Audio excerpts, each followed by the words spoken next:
हमारे पिता परमेश्वर और प्रभु यीशु मसीह की ओर से तुम्हें अनुग्रह और शांति मिलती रहे।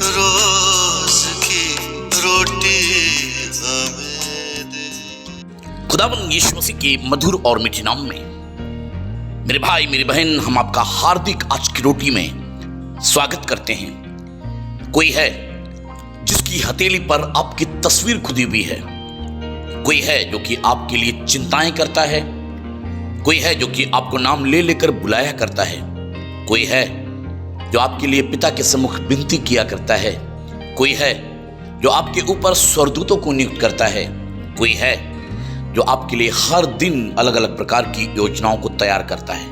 वो और कोई नहीं, हमारा परमेश्वर प्रभु यीशु मसीह है।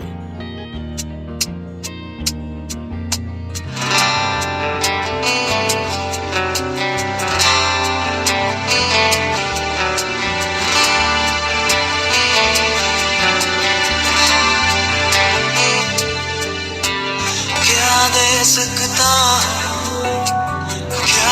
सकता कहता तुझे बस शुक्रिया। क्या दे सकता क्या ला सकता कहता तुझे बस शुक्रिया।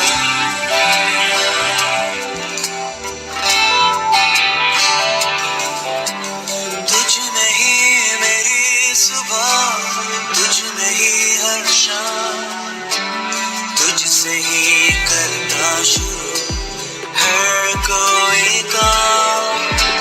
तुझ में ही मेरी सुबह, तुझ में ही हर शाम, तुझसे ही करता शुरू हर कोई काम। शुक्रिया करता हूँ मैं लेके तेरा नाम, आदर और धन्यवाद आज तेरे नाम। शुक्रिया शुक्रिया शुक्रिया तेरा, शुक्रिया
प्रभु यीशु मसीह के मीठे और पवित्र नाम में हम अपने तमाम सुनने वाले भाई और बहनों का दिल से शुक्रगुजारी करते हैं कि मेरे भाई मेरी बहन लगातार आप परमेश्वर के वचन को अच्छी तरीके से सुन पा रहे हैं।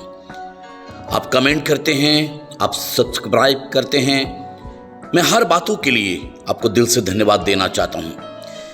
ये उन दिनों की घटना है जब यीशु मसीह यरूशलेम को जाते हुए समरिया और गलील के बीच से होकर जा रहे थे। और बाइबल में लिखा हुआ है जब वो किसी गांव में प्रवेश करते समय लिखा है उससे 10 कोढ़ी मिले। और बाइबल में लिखा हुआ है और उन्होंने दूर खड़े होकर ऊंचे शब्द से कहा, हे यीशु नासरी, हम पर दया कर। हे स्वामी, हम पर दया कर। मेरे प्रियो, अगर आप लूका की सुसमाचार और उसका 17 अध्याय और उसकी अगर आप 11वीं आयत से देखें तो बाइबल एक बात को बतलाती है। यहां पर 10 कोढ़ियों का जिक्र है जिन्हें कोढ़ हो गया है, जो अपनी बीमारी से, जो अपनी समस्याओं से बहुत ज्यादा दुख उठा रहे हैं। पर बाइबल एक बात को बतलाती है, इन्होंने यीशु मसीह की चर्चा सुनी है और बाइबल में लिखा हुआ है ये चाहते हैं कि हम उस बीमारी से, जिसे हम अपने ऊपर हर दिन ढोते हैं, हर दिन महसूस करते हैं, यीशु मसीह जो है इस बीमारी से हमें क्या कर सकता है? आजाद कर सकता है, वो हमें चंगा कर सकता है। और बाइबल एक बात को बतलाती है, लिखा है जिस जगह पर यीशु मसीह प्रचार कर रहे थे या लोगों को संबोधित कर रहे थे, ये 10 कोढ़ी भी वहां पर पहुंच गए और दूर से खड़े होकर चिल्लाने लगे, हे यीशु, हे स्वामी, हम पर क्या कर? दया कर। और बाइबल में लिखा हुआ है मेरे प्रियो, यीशु मसीह ने उन्हें देखकर कहा, जाओ और अपने आप को तय याजकों को दिखाओ।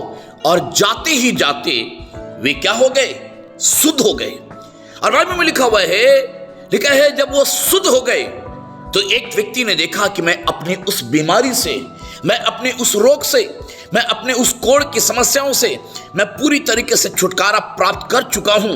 वो देख रहा था, वो अपने आप को समझ गया कि हो ना हो हमारा परमेश्वर प्रभु यीशु मसीह ने ये काम किया है। और बाइबल में लिखा हुआ है वो दौड़ता हुआ, भागता हुआ यीशु मसीह के पास आया और बाइबल में लिखा हुआ है यीशु के पांव पर मुंह के बल गिरकर उसका धन्यवाद करके कहने लगा, और वो सामरी था। मेरे प्रियो, हम परमेश्वर का धन्यवाद करते हैं। बाइबल एक बात को बतलाती है, परमेश्वर जो है आपसे कुछ नहीं चाहता।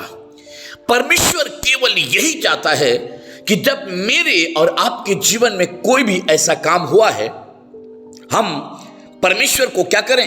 धन्यवाद दें। हम परमेश्वर को क्या करें? शुक्रगुजारी चढ़ाएं। और मेरे प्रियो, कई बार मैंने देखा है बहुत सारे लोग बोलते हैं, नहीं अभी नहीं दूंगा, पर दूंगा, मैं बरसात में दूंगा, अभी तो गर्मी का मौसम है, थोड़ा मौसम को ठंडा होने दीजिए, ठंडा का समय मैं अपनी गवाही को क्या करूंगा? शेयर करूंगा। पर मेरे प्रियो, हम परमेश्वर का धन्यवाद करते हैं, ये व्यक्ति तुरंत आकर यीशु मसीह से क्या कह रहा है? प्रभु देख, मैं उस बीमारी से क्या हो गया?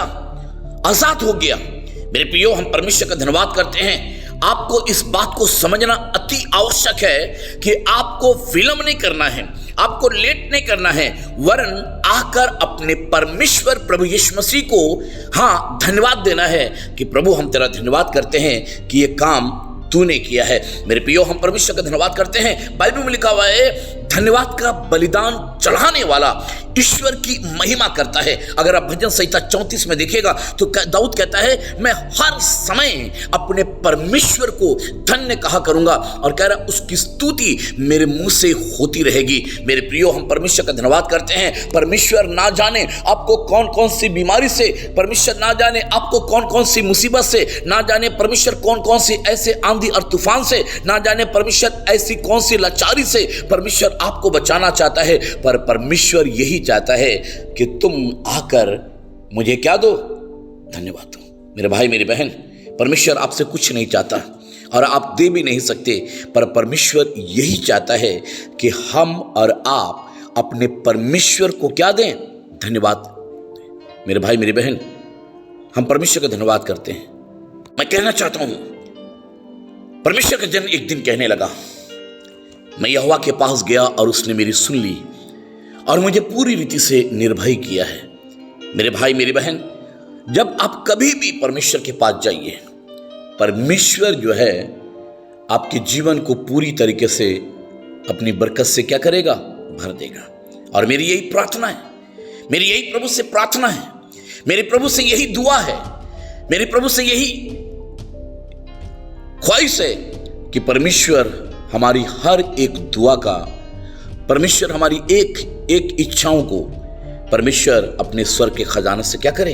पूरा करे। मेरे भाई मेरी बहन, हम आपके लिए लगातार दुआ करते हैं। हमारी यही प्रार्थना है कि परमेश्वर अपने बरकत से, परमेश्वर अपनी आत्मा से, परमेश्वर अपनी अनुग्रह से, परमेश्वर अपनी सामर्थ्य से आपको भर दे और आप परमेश्वर के उस जलाल को अपने जीवन में देख सकें जो परमेश्वर आपके जीवन में करना चाहता है। परमेश्वर आपको खूब बरकत दे। मेरे भाई मेरी बहन, जब आप परमेश्वर के वचनों को सुनते हैं और आपको अच्छा लगता है, आपसे निवेदन करते हैं आप एक दूसरे को शेयर करें। आप सब्सक्राइब कर सकते हैं ताकि परमेश्वर के नाम की महिमा हो और एक दूसरे को आप बता भी सकते हैं। खुदावन आपको आशीष दे। जय मसीह की जोहार। यीशु सहाय। God bless you. परमेश्वर की महिमा हो। आमीन, आमीन, आमीन।